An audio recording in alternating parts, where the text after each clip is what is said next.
In creating CNET's 360-degree video tour of Bletchley Park, we learned a lot about the nature of this immersive new video technology, its challenges and its enormous potential.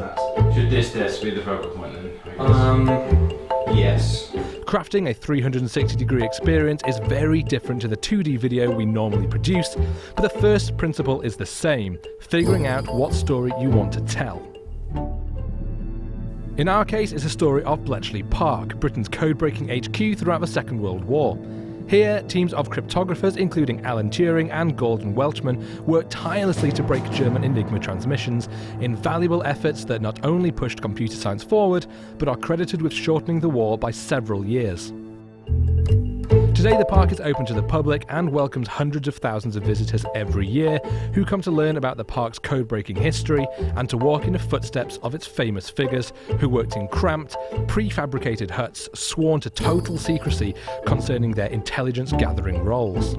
Capturing the spirit of these rooms is a huge job, but to do so we've opted to use a particularly small bit of kit, the Ricoh Theta S, available for just $350 or £300. So you might be thinking that this camera is way too small to be doing 360 stuff like this, and you're sort of right. The thing is, with 360 video at the moment, everything is a trade-off. That's just where the technology is right now. So you can capture 360 with a big GoPro rig that has 6 GoPros in it, and afterwards though, the feed from those 6 GoPros gets stitched together. However, what you often get with that is a little bit of overlap where the joins haven't quite gone smoothly enough. But what you do get is the resolution. Because we're shooting mostly indoor scenes where there isn't any movement, we're actually using stills, and this, the Ricoh's camera, can capture very high resolution stills indeed. The video resolution, because we're just 2 cameras, isn't so high, but for stills it's perfect, and the join that you get is much less visible. So that was our decision in the end. The first challenge in shooting 360 is not appearing in the frame yourself. We can't be anywhere in the frame, so whenever we take a photo, one of our stills, we have to close the door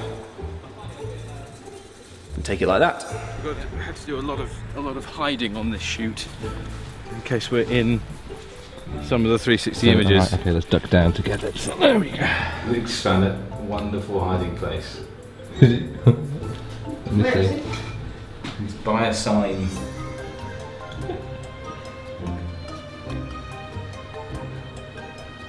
He was disgusted with himself. The stills captured by the Theta S form the basis of our 360-degree tour, but there's lots more to capture, from stills to ambient audio. For up-close storytelling, nothing beats 2D video, and as we want to incorporate a lot of flat footage into our 360 sphere, out comes the Canon C100 for close-ups on this original Enigma machine. It is a wonderful sound. Can you do that for me?